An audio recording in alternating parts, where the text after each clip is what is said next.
transformational leader.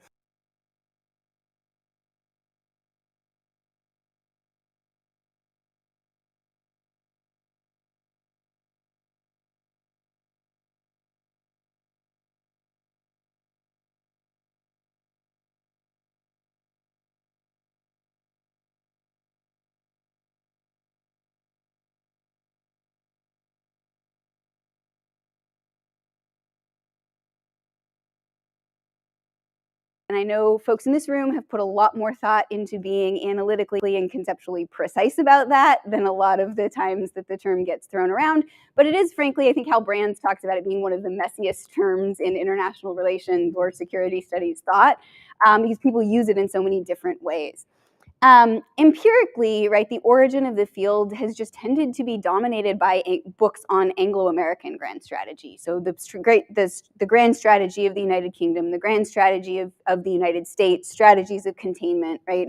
And so by sort of extension, then it's often focused on the experience of Western democratic great powers who project their power externally and throughout the international system. That's not always explicit, right? They don't always say that, but by virtue of the sort of nature of the role of these actors in the international system, this is often single case studies of grand strategy, and so it just tends to be very heavily focused on the UK, on the US, and on the external security and military policies of great powers. Partly as just simply as a result of the cases that scholars have chosen to write about as examples of grand strategy. There are exceptions, Japan, the Soviet Union, some of this, but overall the sort of external focus is still pretty clear empirically. And when internal factors are considered, they're much more often treated as a constraint or an enabler. So they're a means. They're a factor that affects means, and they affect the state's ability to achieve ends that are still fundamentally external in orientation and emphasis, right? And that just doesn't work very well for China. And I'm not saying anything that Professor Fravel and other scholars of China's history and strategy haven't noted before, but China just fundamentally differs from a lot of our prototypical cases of grand strategy in being, non-Western, non-democratic. So it's a socialist non-democracy with a Leninist party state system. It's a relatively late modernizer, which affects all sorts of parts of how the economy and as well as the coercive forces work, military and internal.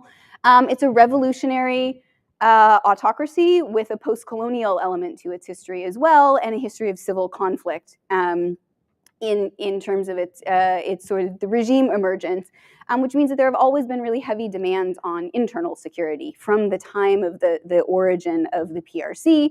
And until 2015, it actually didn't have a written national security strategy document. There was no so the United States since the 1940s, late 1940s, has had a written national security strategy. China did not have one until 2015. And so we had to look elsewhere, like the military guidelines, for hints as to what China's military strategy was. But in terms of national security or grand strategy, there was not a codified one single document that we could look to try to understand how China approached that broader harnessing of national power to achieve certain goals. Right, so if you go back to some of the sort of basic or fundamental precepts about what grand strategy is, right? The sort of most common definition that you'll get is that it's a theory about how a state can cause security for itself, right? And I've given you a couple of different examples of people who have used that framework. Usually that means you have to identify threats, you have to figure out what approach will address that, and then you actually have to translate that into some sort of behavior. But note here that there's actually nothing really in here that requires that the thinking about security be internal or external at all, right? It's not actually specified. And we know from studies of comparative authoritarianism, which is where I did a lot of the work for my first book, that authoritarian regimes tend to think much more about security in internal terms than they do just about, it's not that they don't think about external defense and military security, but they spent a lot more time thinking about domestic challenges, the risk of a coup, managing the risk of popular unrest. And so there's a lot more emphasis on internal security. And so really, if that should at some point like show up in grand strategic thinking. Right? At least that's the argument that I'm trying to make in this book. And I think when you look at China's behavior, it's actually very helpful to look at it that way. And so the basic argument that I'm going to walk through today is that Xi Jinping came up with this concept he calls the comprehensive national security concept, and that really is China's theory of how to make itself secure.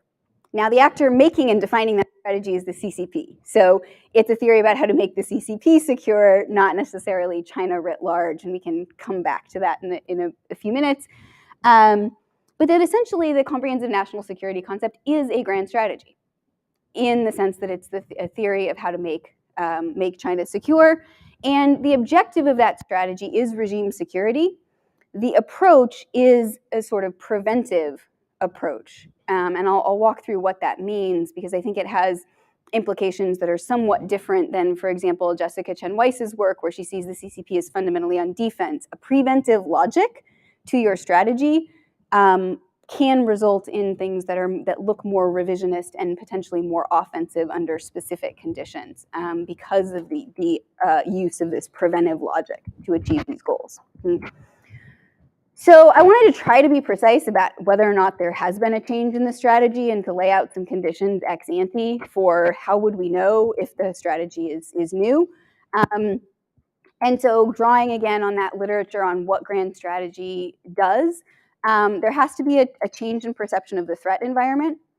There has to then be a corresponding change in, okay, based on this new problem, here's how our approach is going to change to solve it, to address the new threat or the change in the threat environment. And you actually have to put that into practice, right? So this can't all be sort of a theoretical construct that exists on paper and doesn't affect behavior. And so the ways that you can see this put into practice have to do with force structure, bureaucratic reorganization, could be legal infrastructure. It could be sort of personnel appointments. You appoint different people because you appoint different types of expertise to deal with new threats. It might show up in budgets and procurement decisions, and then it'll show up in actual policy change. Right? So what I want to do is walk through, I think the bottom line here is that I think that Xi Jinping's comprehensive national security concept does meet all three of those conditions. So let me go through very briefly why I think that is. Most of us probably know that around April 2014, Xi Jinping premiered this concept that was called the comprehensive national security concept. He announced that in the context of also establishing something called a Central National Security Commission. Now, at the time, Japan was also in the process of establishing an NSC, and a lot of scholars in the United States thought that this was going to be an NSC like ours that would help with crisis management, and maybe it was like Japan's, and really kind of misread, I think, what the Central National Security Commission was going to do. But that was followed about 7 months later by the Politburo, so about 25 of China's top leaders, approving the first national security strategy for China. Right, so right there, there's a change in the policy process because you have a document that didn't exist. Right, it's not the military guidelines that Professor Fravel has written extensively about. Right, this is a different kind of document that's being approved at a very high level. It is still not public. We have sort of official media reports on it, but nobody has the complete strategy document. And it was described, as a new thing for China. Yes, this could be bureaucrats paying lip service to the boss. So this is such a big change or such a great, but they're actually, I think they actually are onto something. And hopefully what I walk through in the next couple of slides will explain why. In November of 2021, they did this again, right? So this is not a one-off. The Politburo approved a second version of the national security strategy on kind of a 5-year plan for 2021 to 25. Again, not public. Seems to have some continuity or some consistency with some of the things that were in the first one. But again, it's a little bit hard to know because unlike the U.S. national security strategy, this appears to be more a document for internal strategy formulation and coordination. It's not, it doesn't have the external communication function that like the US MSS does.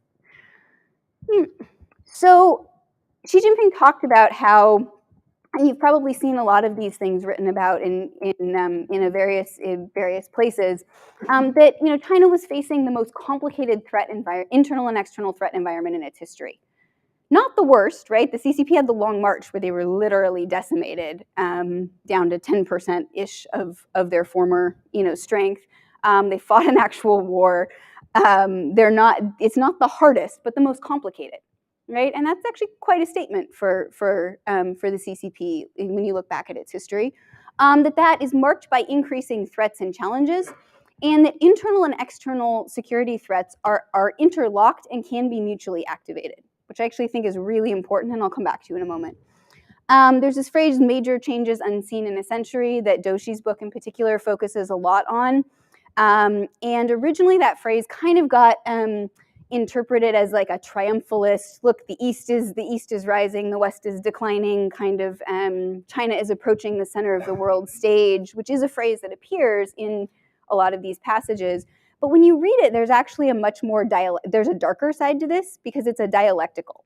And the closer China gets to the center of the world stage, the closer it gets to achieving goals, the harder the task becomes and the more risks and threats and dangers there are. So instead of increased power, kind of decreasing risk, increased power and sort of centrality in the international environment actually increases or heightens the threat. So that's the sort of characterization of the threat environment. And I can answer questions about that to make a little more precise what is distinctive about that if people have follow-up questions. But the new approach basically talks about that the center of gravity of national security work is explicitly internal, and a lot of Chinese commentaries draw a contrast between that and the sort of focus on more traditional and external security threats under previous Chinese leaders. Again, some of this is probably, emphasizing what is, new and original and Xi Jinping's contributions. I think there's definitely a little bit of that, but there's a very consistent emphasis on this being different, particularly in the internal and the non-traditional focus on the nature of the security challenges. The foundation is political security, which you're like, okay, what does that mean? So you have to go peel the onion back another layer, go look at political security, and it's defined as securing the authority of the CCP leadership and China's socialist system with Xi Jinping at the core. That's pretty explicitly a regime security concept, right? So the referent is not the nation, it's not the state, it is explicitly the CCP and the system that it heads that is the object to be protected, right? That's the object to be secured. And so you get things like, right, Xinhua talking about what is the red line in US-China relations. This was after the sort of confrontational meeting in Anchorage that some of us probably read about, and the red line that gets articulated, right, in the aftermath of that meeting is the governing status of the CCP, right? That's the fundamental red line that has to be protected and defended. Right. And so again, if you try to put this in terms of ends and means, the center of gravity is internal, the objective is political security or regime security, and the approach is this phrase that Xi Jinping uses a lot in sort of various permutations called prevention and control. And there was a lot of discussion about stability maintenance in the Hu-Wen years, and Xi Jinping has really shifted away from the use of that term, and in some cases his domestic security officials have explicitly criticized it as being too reactive. And prevention and control is a sort of more proactive approach. That's the sort of positive spin on it. And so you see Xi Jinping in the month that the new national security strategy gets approved, saying things to the domestic security apparatus like, the whole country's political legal organs need to take initiative in adapting to the new circumstances, right? Again, new environment, new circumstances, things have changed, we've got to do things differently to address them. Strengthen forward-looking work, prevent and control various risks, and carry out great responsibility for protecting national security and social stability. Okay. So again, very preventive, forward-looking, let's be proactive, because things have changed. Okay. And so under that, you get a bunch of different pieces. One is this phrase that, again, in 2015, the State Council and the CCP Central Committee approved, which is a directive to establish what they call a multidimensional information-based prevention and control system for public and social security. It's really jargony in both, whatever language you use, right? That's sort of a shorthand for the surveillance state and the back-end systems that use the surveillance state to govern, right? You also see phrases like front-end social governance, which is like deal with problems at the front end, not at the back end. The Feng Qiao experience, which is a Maoist sort of almost a parable that Xi Jinping has re-invoked about resolving problems at the local level so they don't escalate either vertically or horizontally within the Chinese political system. And then you see a lot of immunization metaphors. So I was actually struck for the first time, and I want to go back. I didn't get a chance to go back and look at PLA Daily or People's Daily, but I will in follow-up if anybody's interested. There was a PLA colonel, I think, who was on TV who used the analogy of a tumor for the first time with respect to Taiwan. And I've seen that on Xinjiang quite a bit, but I actually want to go back and see, because I think that metaphor is new as applied to Taiwan, which is maybe not a great sign. Because it suggests that you actually have to preventively intervene to save the larger body politic. And that's the way that that logic has been applied to Xinjiang to justify some of what's happened there. There's also a reversal of the security development relationship. So for a long time, you would hear Chinese leaders or see Chinese scholars arguing that if you developed Xinjiang, if you developed Tibet, that the security that was the fundamental solution to the security problems. Xi Jinping now will say things like, security is the precondition for development. Or sometimes you'll see him say, well, they're two wheels on one cart. They have to run in parallel. But the relationship is pretty clearly changed. Howard, who's at RAND, has a really good piece kind of tracing discursive changes in over time under Xi Jinping where this has really shifted. So again, that's great. This could be kind of a cool intellectual construct that matters absolutely zero for actual stuff happening in China or in Chinese behavior in the world. So like, why should we care about any of this intellectual construct? Well, it turns out it actually has really affected behavior, both domestically and externally. And the changes are often explicitly linked when they are announced or shortly after to the new concept, the comprehensive national security concept. So the Central National Security Commission now has counterparts down to the local level. So to kind of push national security thinking down to grassroots security officials, the changes to the PLA and the PAP, especially the PAP, were explicitly linked to, okay, the threat environment's changed, we have this new concept, we've got to reorganize the bureaucracy to deal with this. Xi Jinping has reorganized and consolidated the discipline and supervision apparatus and has talked about it as a sharp sword. So if the party's the gun, the political and legal apparatus, the sort of internal security apparatus, is often referred to as a knife. And he started referring to the discipline and supervision apparatus as a sharp sword. That doesn't seem to have really caught on. It's been kind of sporadic use, but it's kind of, you've got this sort of trinity of weapons that are really interesting. There's an entirely new legal architecture for national security laws that lay out the roles of these new actors in the bureaucratic changes that have made, that empower them particularly to address the connections between internal and external threats. Like the Hong Kong national security law does a lot of this. The national intelligence law does a lot of this. And then also lay out sort of the infrastructure and powers for this multidimensional information-based prevention and control system that the CCP Central Committee and State Council ordered to be established in 2014. So what that actually looks like is like a list of laws like this. I actually didn't give you both pages because it would just be painfully small on a PowerPoint slide, but there is a second page. It would go down to about here. It's not a full page, but it's close, probably another at least half a page. Of laws ranging from cybersecurity to defense transportation to, defense mobilization was one recent one that showed up in a piece in Foreign Affairs. Counterterrorism, criminal procedure law got changed to deal with how political dissent cases are handled. Like very wide-ranging, multi-piece changes to the legal architecture of national security in China.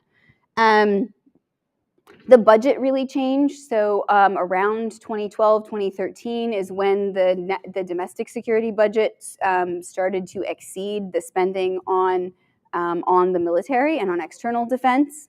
So it was around the time that these changes were in process. And so you get, a real buildup of the surveillance state, largely funded at the provincial or sub-provincial level. Right, so external defense funding is mostly at the central level in China. Domestic security funding is funded by localities and provinces. But that's had a global impact, right? Because those companies, as they have, gotten procurement contracts, and then those contracts are kind of the market becomes a little more saturated domestically. A lot of those companies have then also sought to market their surveillance products overseas, and so this is a map of countries that have at least one city that's adopted like a safe cities, Huawei Safe Cities project. So not just the hardware, but also the back-end software to use it in policing and public security in at least one city in the country. I would love to do this on the municipal level. It's just been, the research design is fiendishly hard to get right. And there's too much missing data. But if anybody has ideas on how to make that map a little more accurate, it would be great, because the unit really should be cities, not countries, but it's been too hard to figure out how to do that well. On the personnel side, Xi Jinping has spent a lot of time and a lot of focus of the anti-corruption campaign purging the military and then the domestic security apparatus, and putting his people in place. A lot of that didn't really culminate until the 20th Party Congress, where he had a pretty clean sweep of appointments at the top levels, including the CMC and the domestic security apparatus. There was a rectification and education campaign for the last couple of years. It's really focused on internal security, but that follows a couple of years where it was very intensively aimed at the military. So this guy, Sun Lijun, was a former vice minister of public security. He was accused of corruption, but also of this sort of building cabals and cliques to take over a key government department, right? This is political disloyalty. Again, who knows how much of this is true? This is and leaking confidential information. This was really interesting. One of the things that came up in this case was that tech companies had shared information on sort of social media and tech activity by Chinese citizens. And with the national security law, you're like, okay, but the law authorizes the vice minister of public security to ask for this stuff. The suspicion is that maybe he was using it to keep track of other party members, which would be a no-no. That was the sort of rumor at the time, that it wasn't so much that he was doing it, but how and who he was getting data on that was the problem. But again, this follows the ouster of the two vice chairmen of the Central Military Commission in 2014, 2015. So at this point, the security apparatus, both military and domestic security, has had a pretty thorough house cleaning. And then finally, you have real policy changes and new policy developments that have come about as a result of this strategic concept. So Xinjiang, we now know from a lot of the documents that were leaked from Xinjiang that have been published by the New York Times and other places, that Xinjiang was kind of considered the first proving ground for this comprehensive national security concept. Xi Jinping announced the concept in April 2014. He goes to Xinjiang 2 weeks later. That visit doesn't go particularly well from a security standpoint. There are a couple of attacks. The CCP starts talking about changing its approach in Xinjiang. And that takes a couple of years, but it sort of culminates in a Central National Security Commission in Beijing in February and March of 2017. Chen Quanguo, the party secretary who'd been in Tibet, got moved up to Xinjiang, goes to Beijing, goes to this Central National Security Commission meeting, comes back, holds a series of rallies on sort of these big public plaza spaces in Xinjiang with the PAP and various sort of forces involved in counterterrorism. And the orders go out to dramatically expand this network of forced re-education and internment camps for Uyghurs that we've now read a lot about. So it's really the Central National Security Commission meeting really seems to process-wise have been tied to this escalation in collective repression in Xinjiang against the Uyghur minority, which now 2 different U.S. administrations have legally determined meets the criteria for genocide. So it's had real policy consequences. And then the last piece is this, more recently, is the Global Security Initiative, which has been framed as an external extension or projection of the comprehensive national security concept. So I wanted to spend a little bit of time on that. Before I do, I just wanted to highlight sort of what happened in the 20th Party Congress, since we've been seeing that and the NPC in the last couple of months. Right, there was a lot of reporting about how newly prominent security was. National security had its own section for the first time, so it was pulled out into a standalone section in the work report. But it was interesting that a lot of the content of that was all the stuff that had been said in lower level forums and commentaries for a while. It was just that pieces of that got pulled out and elevated and codified at a very high level as doctrine. The former director of the Comprehensive National Security Commission office got moved up to the Politburo Standing Committee, so the very top echelon of China's leadership. And interestingly, there are a bunch of folks who got positions that used to be held by public security, the Ministry of Public Security, kind of the folks who do most everyday policing in China, both political and criminal policing. And a lot of those leadership positions that they had held got instead, Xi Jinping chose to put people in who had a background in state security, which is really an interesting choice, and probably tied to this perception that China needs to better integrate external and internal dimensions of security. I think there are also potentially some implications for Taiwan, because if you're worried in a Taiwan contingency about domestic security, having people who coordinate those two may be useful. Again, we can come back to those appointments if people have questions later. But the Global Security Initiative is something that Xi Jinping announced in April, so it's about a year old at this point. And it's described as the foreign policy dimension of the comprehensive national security concept. In some ways, what was puzzling about the comprehensive national security concept is that it didn't have a foreign policy dimension explicitly for a very long time. Because China is, in Chinese sort of thinking about and talking about threats in places like Hong Kong, in places like Xinjiang, there's a tendency to blame. We saw this in the zero COVID protests last November. There's a tendency to try to blame domestic unrest on black hands and external foreign forces who are destabilizing China via infiltration.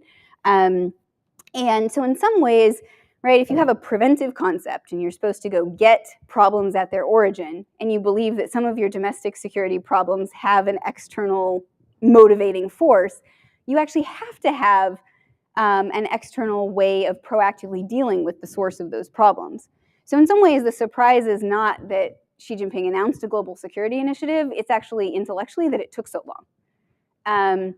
And so they talk, but if you look at places like Kicker, the think tank that's most closely affiliated with the Chinese Ministry of State Security, and that has a research center on the comprehensive national security concept, they published some of the first commentaries that describe the Global Security Initiative as a way of instantiating the comprehensive national security concept in China's diplomacy and foreign policy.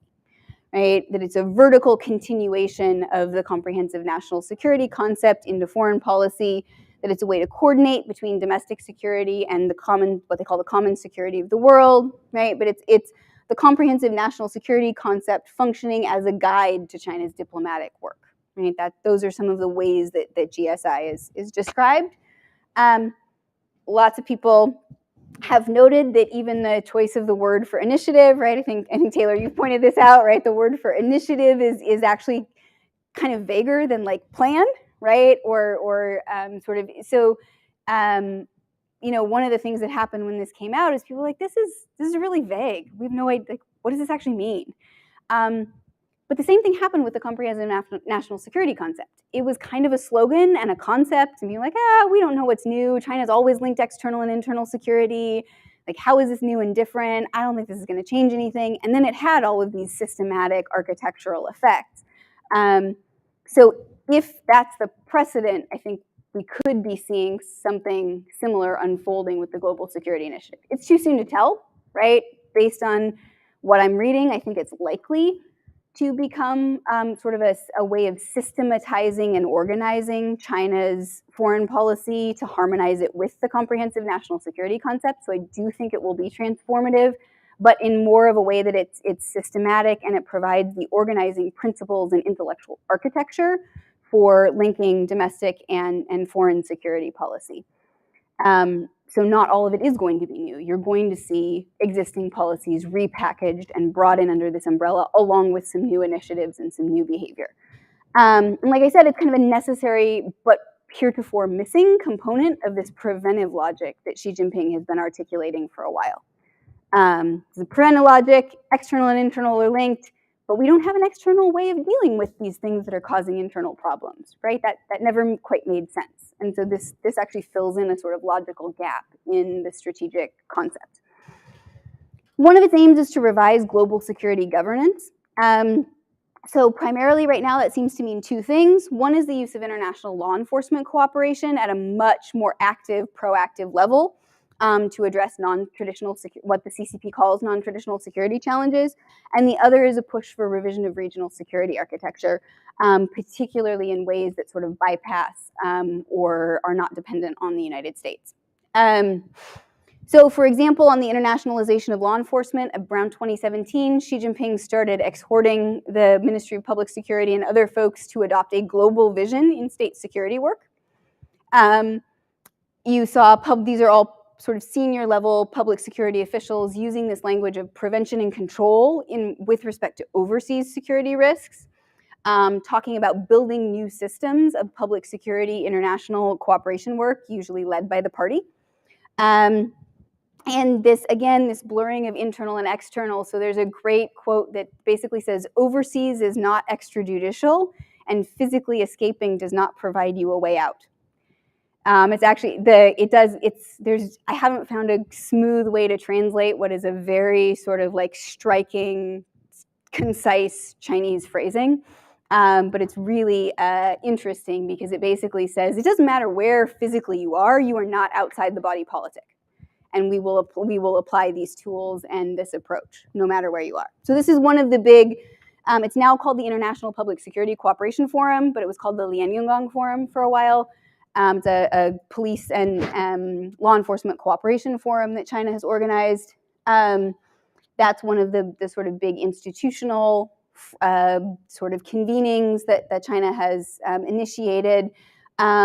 Xi Jinping, under the GSI, has now made offers of police training to the SCO in Central Asia, to Southeast Asia. It was part of an offer to the Pacific Islands last year.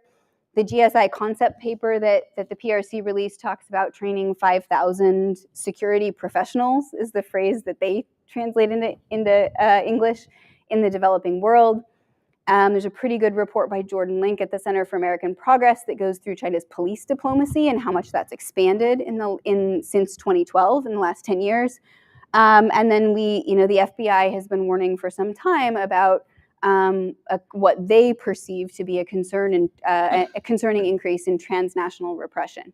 I don't think we have great comparative data on that over time, but that's the trend that they've reported around the time that this other activity is taking place. If what you're seeing, right, the Ministry of Public Security doesn't draw a clean line between criminal and political policing, right? The same Ministry of Public Security offices and personnel sometimes do both functions. So if there's increased police activity abroad, even if it's not necessarily consciously intentional, you may get some increase in political policing, because that's the way it functions internally. You project that abroad. You would have to make a conscious effort to change or to draw a distinction where one doesn't exist domestically. So I wouldn't be surprised if there is an increase, but I don't think we have very good data and measurement on this right now. It's one of the things I'm hoping to try to do in the course of finishing this book in the next year or so. But the other thing has to do with regional security architecture. And Ukraine has been like an incredibly sort of influential Chinese example in the rhetoric, including around GSI. But the joint statement actually has this really interesting line about Russia and China standing against attempts by external forces to undermine security and stability in their common adjacent regions, intend to counter outside interference in internal affairs, right? This is the Black Hands trying to destabilize the CCP or destabilize Putin's regime, right? Oppose color revolutions, same idea, foreign influence, destabilizing regimes, and will increase cooperation in the aforementioned areas. This language was new, right? It was not in previous joint statements between Moscow and Beijing, right? And it is really, again, primarily regime security focus, but the implication there has to do with regional security architecture. And so China has very much, even though it says Taiwan and Ukraine are different because one is a matter of succession and one is a matter of sovereignty, and Taiwan doesn't have that. So they're fundamentally different. But the United States is still the problem in both cases because it has this regional security architecture that's destabilizing, and NATO has been the sort of consistently the scapegoat in Chinese rhetoric about Ukraine. So there's this link between sort of criticisms of the role of NATO in Europe and the American security architecture, and GSI is framed as an alternative. It's an alternative where look, the United States network of alliances and partners fundamentally is zero-sum because it pursues security for people inside the US-led network at the expense of everybody else. It is destabilizing. China has this more inclusive alternative. And look, by the way, look, we have an example of what GSI can produce, right? And so the Iran-Saudi Arabia agreement was framed as a success case for GSI. Look what GSI can produce as an alternative, right? And Wang Yi talked about it as a successful practice for strong implementation of the global security initiative. Look, if we just, bypass the United States, look what we can do. And again, this quote, which is from Xinhua, it's actually paraphrasing a Lebanese activist, so it's not authoritative or anything, but talks about the world being open to an order characterized by multilateralism, championed by China, as opposed to this exclusive security architecture that the United States has created. Okay, so I've talked for a long time. I want to stop and talk more about what your questions and feedback are. But I think that there are a couple of implications for policy here. One is that China's grand strategy takes regime security as the end and has this sort of preventive revisionism as the means. And it's preventive, I'm hesitating about the use of the word revisionism a little bit here, but it is preventive, and it's preventive to an extent that China does revisionist things in an effort to achieve those preventive aims. And that's true both domestically, right? When you look at Xinjiang, the immunization metaphor by definition means that you are targeting and intervening on people who show no symptoms, right? Maybe COVID puts an asterisk on this, but generally, like I have two kids, right? They're 6 and 8. You don't immunize them after they get measles, right? Or after they have symptoms of measles. You immunize them before. That's the point of the MMR, right? So the immunization metaphor means, by definition, you are targeting people who don't have the symptoms and don't have a political disease yet, right? And so it is hyper-preventive, but that means it, just as the logic of preemption or prevention can lead to offensive action, it can lead to you being the first mover. You see a lot of that showing up internally in Chinese behavior, and I think increasingly in China's behavior in the international system. This may mean that reassurance gets harder, right? So we talk about deterrence, and we talk about the sort of deterrence part, but the flip side of that is a reassurance component. Hey, we want to deter you from taking this action, but we're going to reassure you at the same time that if you don't take it, here's what you get to keep, or here's what you get out of that, right? But it's going to be really hard for any American administration, so we're talking about the US-China bilateral relationship, right, to say, hey, it's fine, we'll reassure you, you can stay in power, CCP, forever, and that's fine, and we'll reassure you about that as a way if you just don't do this or this, right? I can't politically see that it's feasible for an American administration of any party orientation to say anything like that explicitly, But if that's what would actually be reassuring and secure for the CCP, then it could potentially complicate the task of reassurance and that piece of the US-China bilateral relationship. The other thing is that if internal instability has these external dimensions and internal and external security are correlated, like are interlocked and mutually activated, right, you're not going to get retrenchment. And so sometimes, right, if you look at, I would say both the Obama and the Biden national security strategies, there's a little bit of an element of we're going to pull back a little bit and be more judicious in our involvement overseas in order to rebuild at home, right, build back better. Biden administration re-strengthen American democracy and institutions, right? There's a version of that if you look back at the Obama NSS as well, right? So there's a little bit of a trade-off, right? If we are more challenged at home, we might pull back or be less proactive overseas. If you believe that external dimensions are causing your internal instability, then you might escalate on both fronts simultaneously. And I think that logic is actually why you have maybe seen China be simultaneously more repressive and proactive about repression at home, while also being more assertive in certain ways abroad. The other thing here is that there are particular areas where that external-internal security nexus is particularly strong. That's true of geography, right? Hong Kong, Xinjiang, are two places where China sees itself as sort of vulnerable to external permeation of destabilizing foreign forces. I don't think it's an accident that the comprehensive national security concept is escalated repression and control in both of those. But the other issue is that diaspora groups are places where that internal-external boundary is porous, right? Diaspora is one way of talking about them is that they're outside the state but inside the people, or inside the body politic, physically outside the state, but within the body politic. That means that I think diaspora politics are likely to be securitized. I just finished a Cambridge Elements book, so a short book on North Korea's diaspora politics. North Korea's diaspora politics are almost entirely securitized, and the diaspora is almost entirely a threat. China has tended, I think, to view its diaspora more in terms of economic opportunity and investment and as a resource. To the extent that those folks become a security threat, I think you're seeing a securitization of diaspora politics on the Chinese side, but then also on the United States side has looked at that and responded to things with policy programs like the China Initiative, which have not always been productive.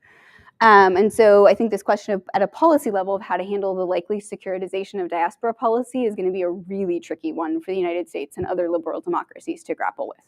And the sort of ongoing externalization of domestic security practices, I also think there are some potential implications for Taiwan. So one of the indicators that I haven't heard anyone talk about, but that I would be most worried about, is if you start seeing the national security language get applied to Taiwan. When Xinjiang and Hong Kong started getting discussed in terms of national security, that indicated a real shift in the CCP's sort of risk acceptance, its willingness to escalate repression, and its willingness to accept costs for achieving what it perceived as the necessary level of regime security. Haven't heard much of that with respect to Taiwan yet, but that's why the language of tumors and sort of medical metaphors is a little bit concerning, because if it is a precursor to that kind of language being applied, I think that could signal that the CCP is more concerned about and feels some need to intervene to quote unquote save the rest of the Chinese sort of political body. By dealing with or intervening on Taiwan. And so I think that language probably bears pretty careful watching, because it could be an indicator and not a traditional military one. There's lots of debate over how much warning we would have on a potential Taiwan crisis or scenario emerging. I've heard well-informed analysts give different takes. One indicator I haven't seen, but that I think might be useful, is this kind of rhetoric, and whether or not Taiwan starts to get brought into this national security discourse in ways it hasn't been previously. So I'll stop there. Sorry I went a little bit long. I'm really interested to hear what all of your comments and questions are. Thank you. Great. Perfect. Thanks, Sheena. Should I turn this off and use that mic, or leave it on? Okay. All right, so I've got Rich Nielsen in the back first, because I know he has to leave at some point soon. Everyone else keep your hands up. But Rich, first question to you. Thanks so much. This was very enlightening. On that last point that you brought up, you said that tumor quote seemed like a one-off at the moment. I gotta check that, so don't quote me on that yet. It reminded me of Marika Landau-Wells's work, which I was on her committee, so I'm very familiar with, about dehumanizing language and how it indicates threat perception. I guess I had not fully priced in what if that language started getting used, would you anticipate a change by the CCP in how it would treat residents of Taiwan if it were to gain political control of the island? Does that signal a change?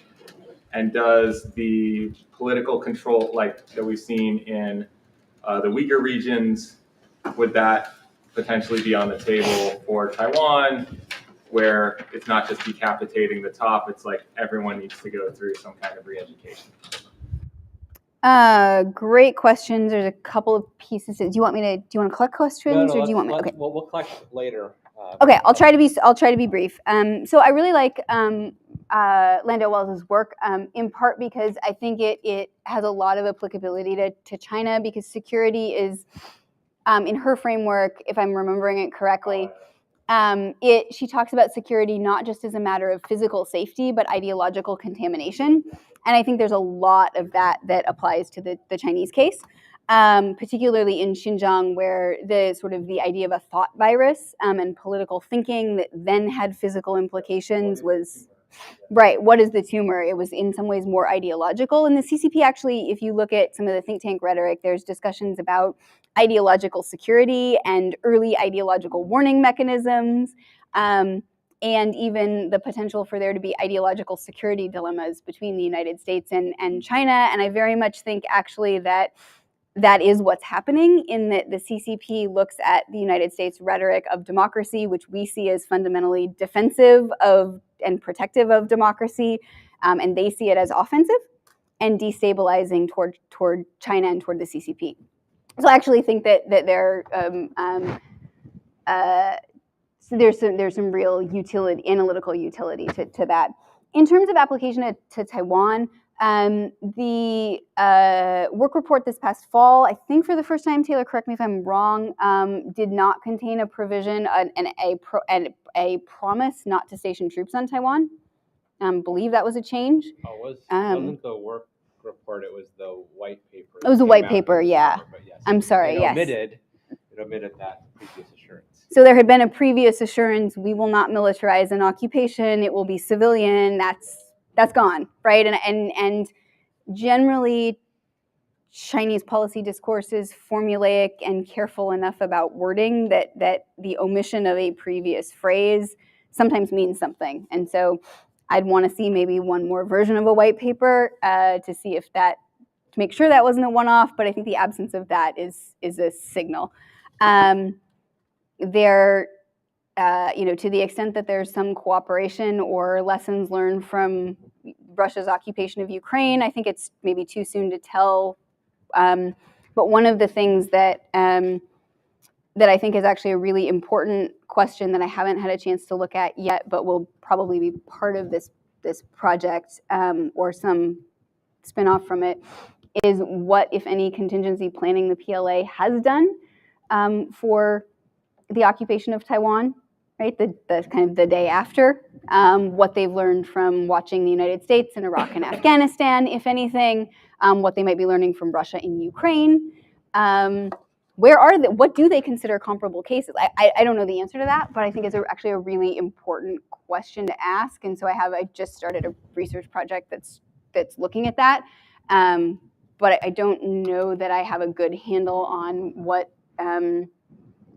the Chinese discussion, how extensive it has been, or even what are considered analogous cases, to give you a sense of how that might play out. Sounds like I'll check back in a year or two and hope nothing's happened on the ground. Hopefully more like 6 months, but okay. Sure, might be a year. Give me a year. Thanks. Great. So, Ken, I know you've got to leave pretty soon, so I'll turn to you now. Okay, thanks very much. Great talk.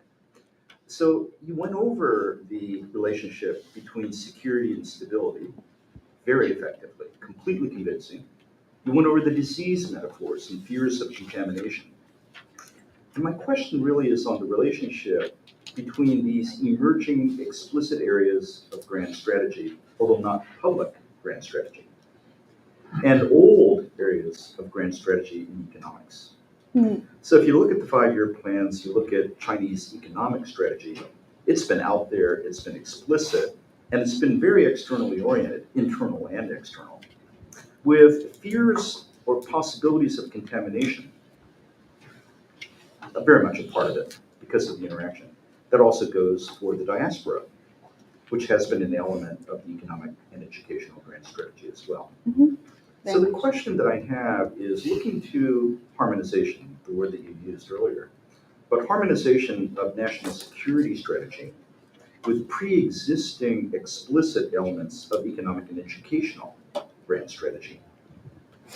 Are things changing on that side? You did mention, for example, the anti-foreign sanctions legislation, but are there Can't remember if that was on page 1 or page 2 of that list. Okay. Yeah. But are there things going on in terms of revisions or adjustments on the economic and educational side by virtue of the emergence of the national security internal and external strategies that you described?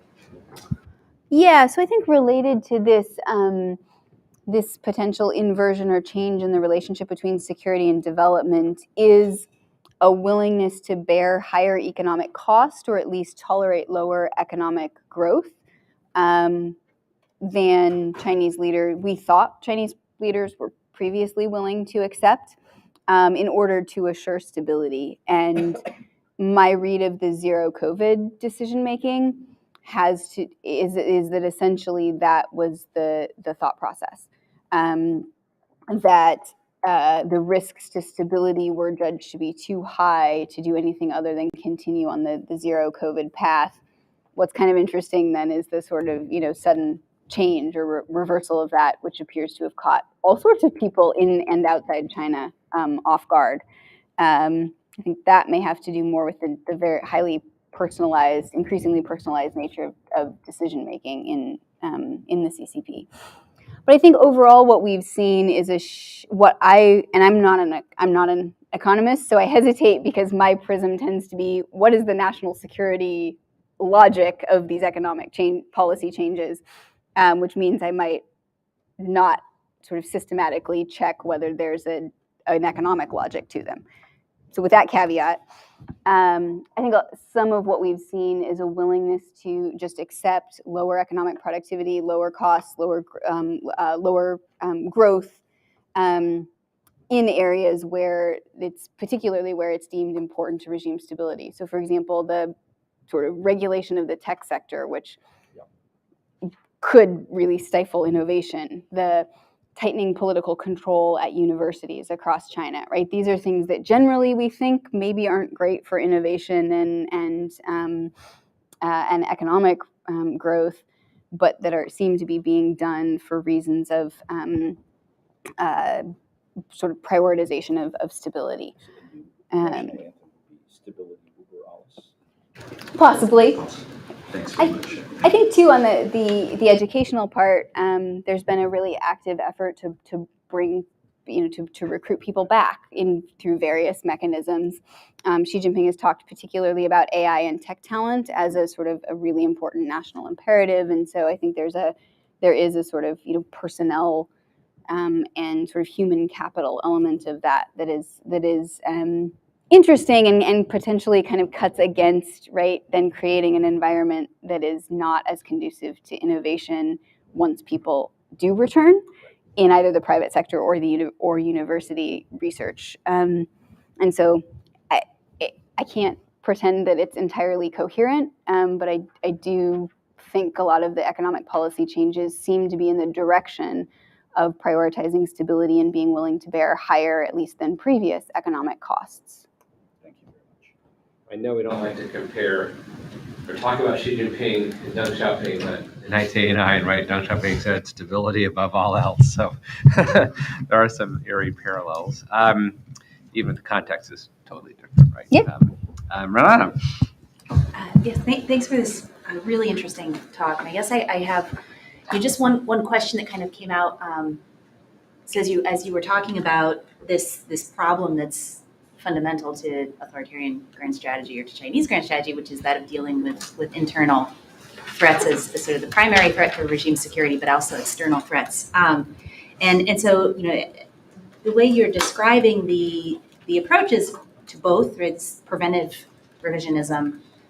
I guess one question that I had just listening to all of the evidence that you presented was, in some ways these are presented as sort of complementary or mutually reinforcing approaches, but do you see evidence or are there historical parallels to draw on that suggest that these approaches might work at cross purposes? Right, so in some ways, like the Global Security Initiative, you talk about the internationalization of law enforcement seems to have benefits for the internal security problem. You can better police the diaspora, for example.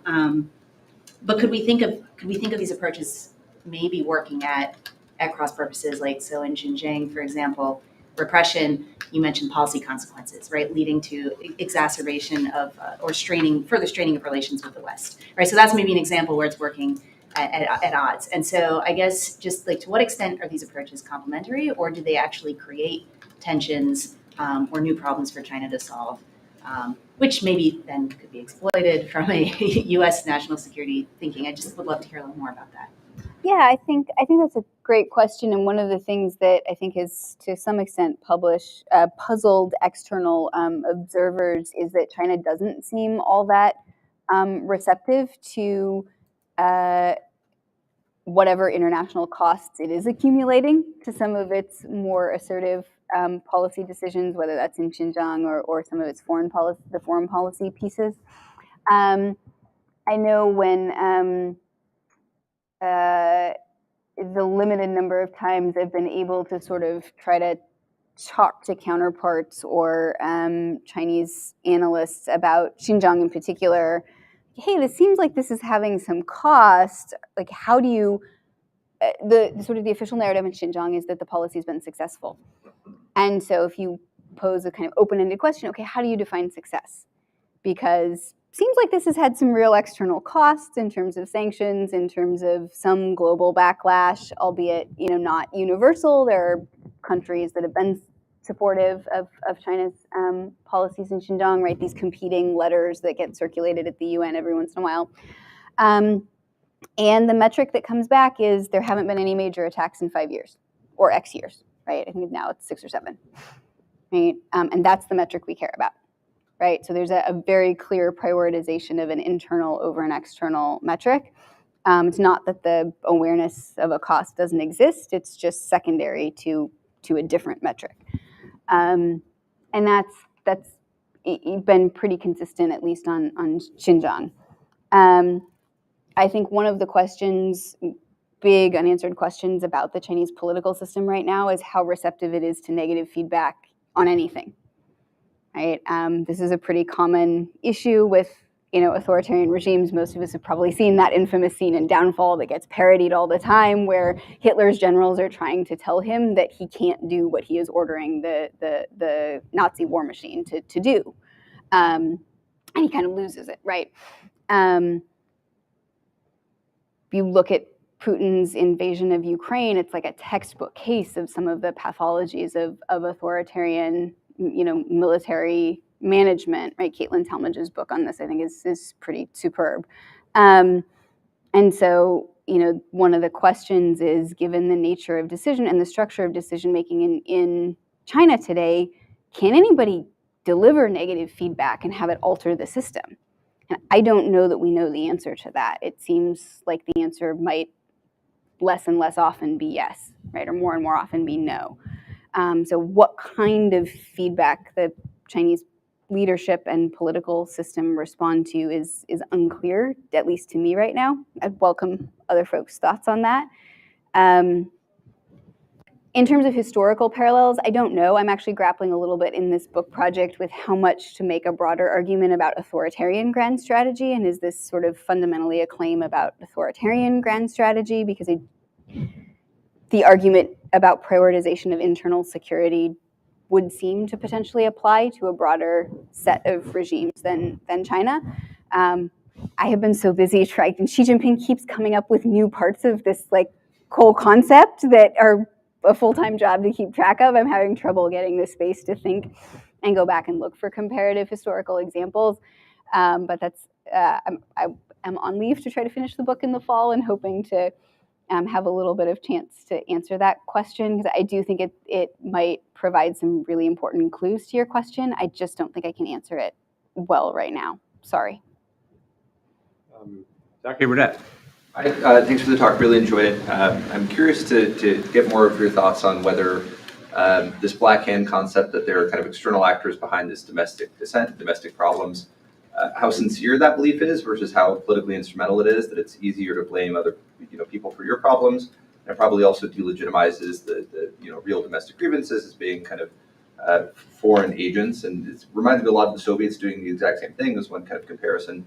So I'm curious, how would we know how sincere it is? And then are the policy implications actually different if it's 50-50 versus half the time they really think it, half the time they don't, or it's 80-20, most of the time they're just kind of lying about it to at least tell the boss, like, yeah, it's not our fault, it's foreign agents. Yeah.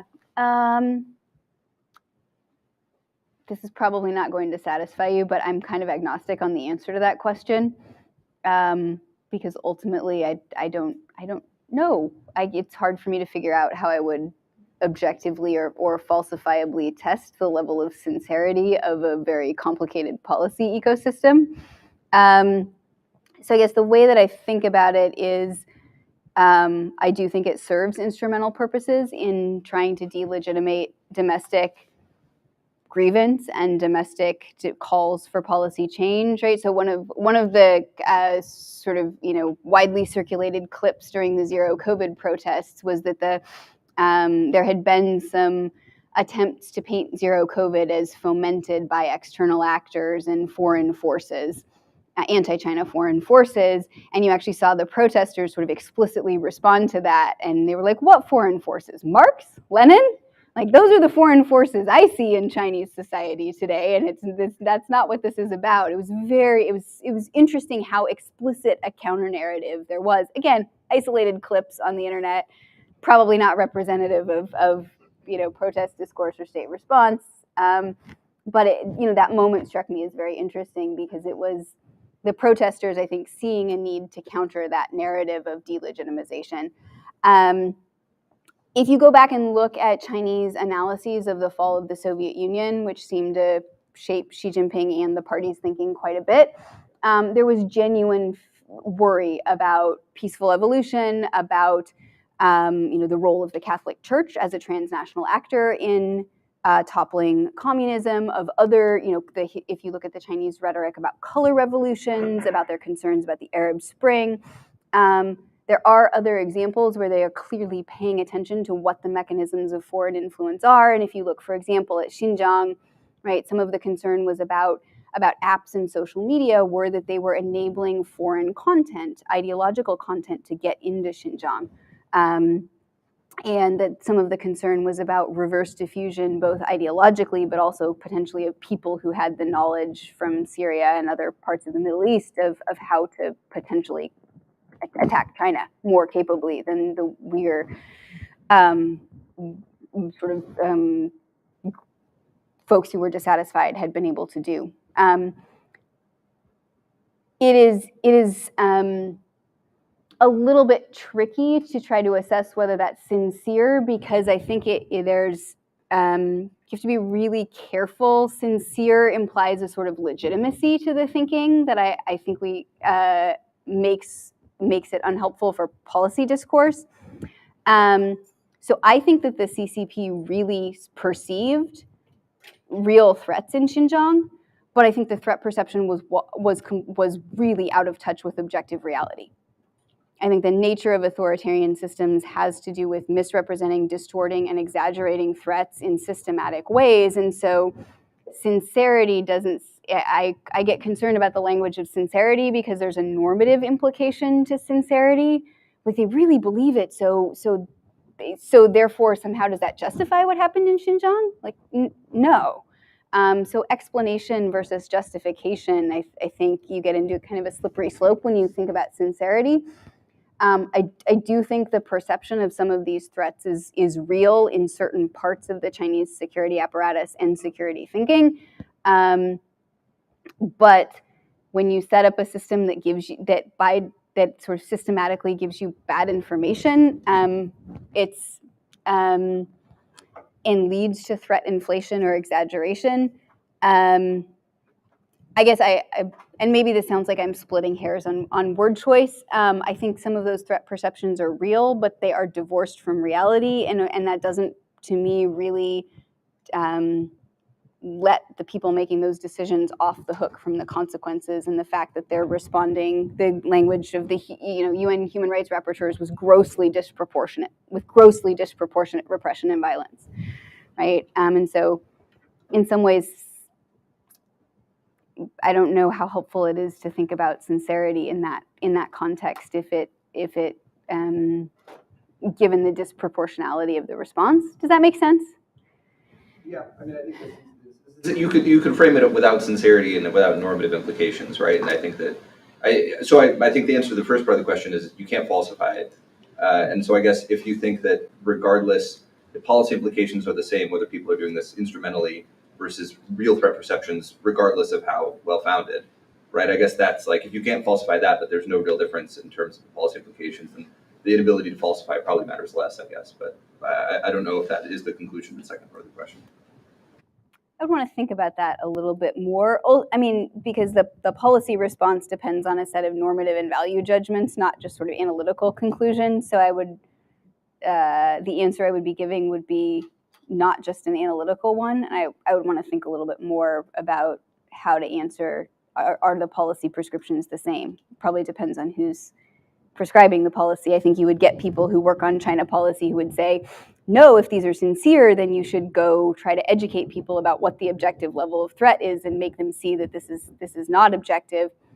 Because I think that the heightened or sort of disproportionate degree of threat perception stems largely from the functioning in the sort of internal hard-baked dynamics of the political system.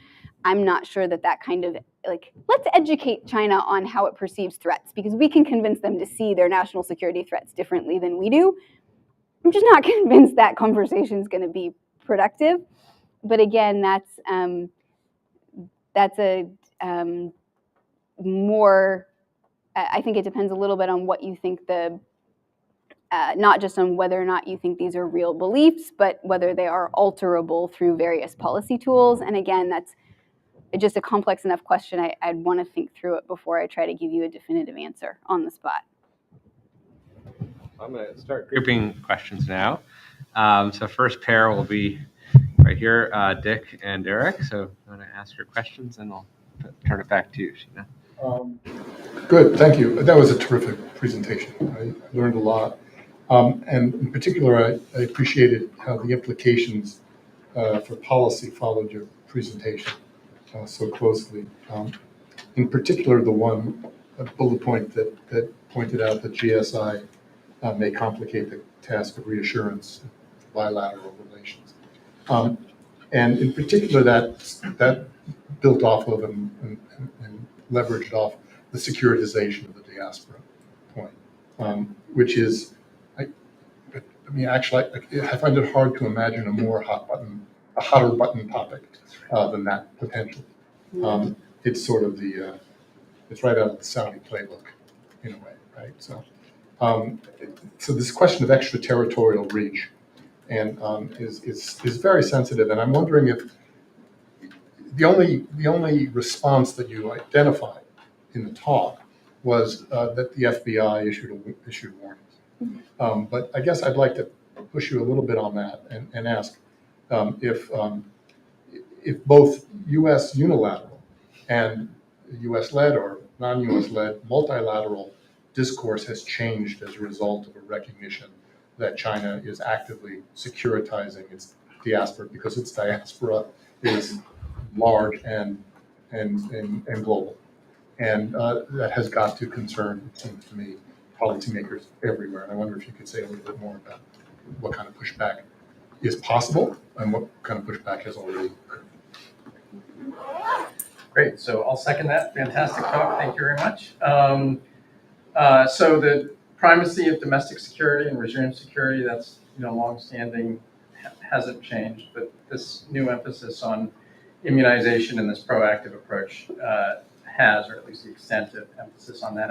I'm wondering where that leaves the idea of a pressure valve in sort of the Chinese approach to dissent and dissatisfaction, and whether we can read anything about that. It does seem like under Hu Jintao there were elaborate mechanisms for monitoring public opinion that went beyond just sort of preventing public opinion.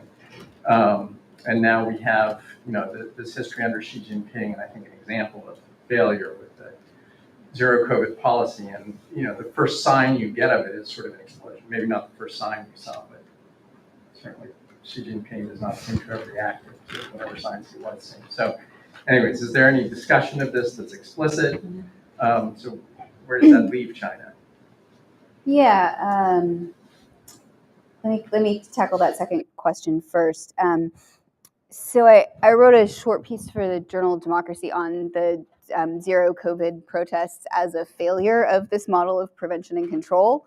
And if I was Xi Jinping, right, and I had invested the vast amount of money, attention, and resources into prevention and control that he has, and sort of tried to get the system to do that, to see multiple simultaneous points of failure in that model, with common grievances, common apparent knowledge of what was happening in some other places, sympathy between Han majority on the east and the Uyghurs in the west, which the CCP has really tried to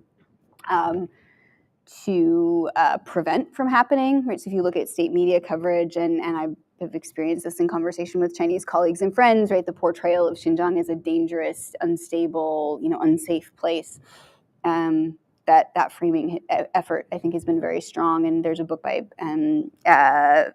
Phil Potter and Chen Wang that talks a little bit about the way state media has tried to frame this to the Han majority audience.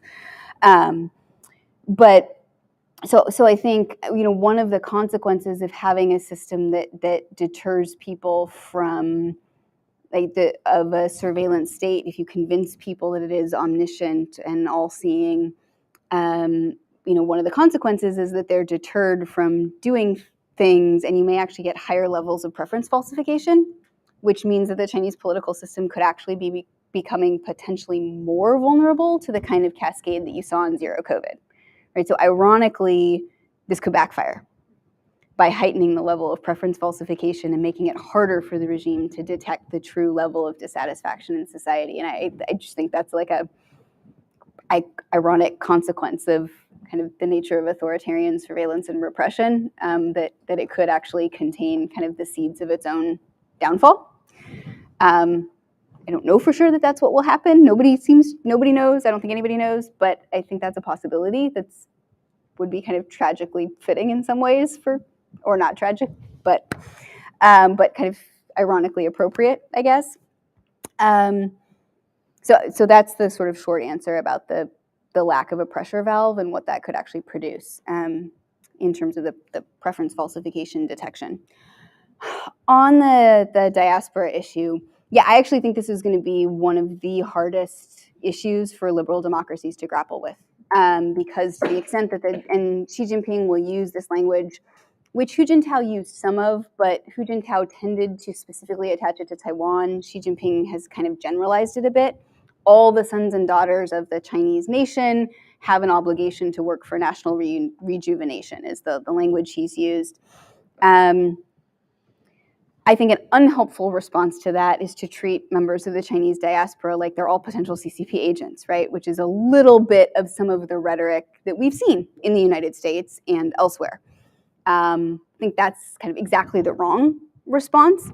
One of the things that I think it's important to be aware of, I've actually had some conversations with folks at the FBI about this. I know a number of other China scholars have as well, Maggie Lewis and some other folks, is to understand that domestically China uses what Chinese politics scholars call relational repression, right? Using people's social ties to try to demobilize them. By putting pressure, not necessarily on somebody who's politically active themselves, but on the other people they care about. For a lot of us, that's a really different moral calculus, right? Like, I might be willing to take some risks for myself, But if somebody starts targeting my sister, my parents, my, in-laws' parents, for somebody who's, maybe their parents are here, but their in-laws are in China, right? There are lots of different permutations. I think it is really important to understand that the securitization of the diaspora, because it is an externalization of domestic security practices, puts people at heightened risk for repression and coercion. And right now, we've had this conversation at UT. I imagine I know there have been some conversations in terms of how MIT as an academic institution thinks about this. Right now, if a student came to me and said, I'm experiencing this, it's not clear what I could do to help. And it's not exactly clear what the university could do to help, or whether someone would then be comfortable going to law enforcement or other authorities, because that's not the way that the sort of dominant political discourse has framed this. I think it's important to understand that one of the major risks is that people become more likely targets of Chinese repression. And so I did a little bit of work with Rory Truex a couple years ago on academic experiences with repression in China. And one of the things we found is that scholars who were ethnically Chinese or who had family in China were often more likely to have been asked to cooperate with the authorities, or pressured to cooperate, or approached and pressured in some particular ways. That was a few years ago, and the delta wasn't that big. My guess is that if we tried to measure that again, it would have grown. And again, we were only looking at academics, not the general diaspora population. So I think understanding that, the elevated risk, rather than sort of framing it as purely as a sort of espionage threat, is an important obligation in a liberal democracy. But I think it's very, very hard to get. It seems to be very hard to get that right.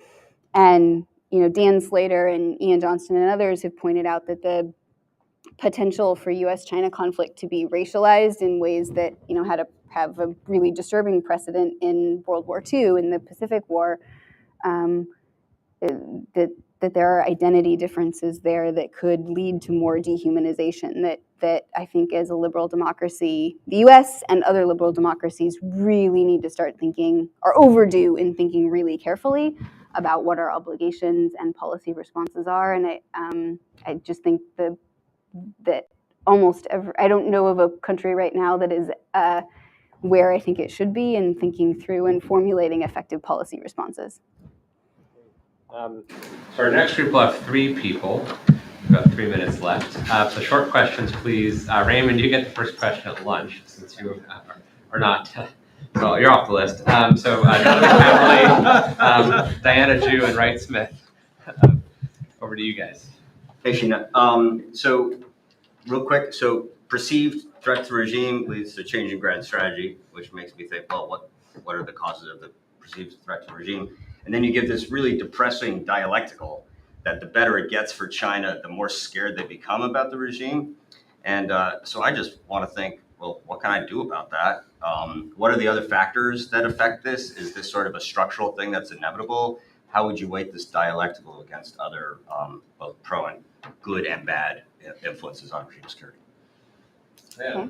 Great. My question is a simple one. Again, thank you for the presentation.